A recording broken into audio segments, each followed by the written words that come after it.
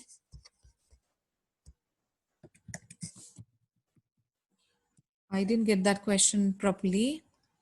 We have time. At the time. We have time. Yeah, but हमारा यानी you're talking about the session. We have but the session is from 2 to 3. मैंने 1 hour का ही रखा हुआ है. That is the reason. So inshallah we will continue tomorrow. There is no problem. हम कोई भी point को वो नहीं करते हैं. We will have everything inshallah. So we will meet tomorrow. And till then, take care of yourself. Assalamu alaikum wa rahmatullahi wa barakatuh. Wa alaikum assalam wa rahmatullahi wa barakatuh.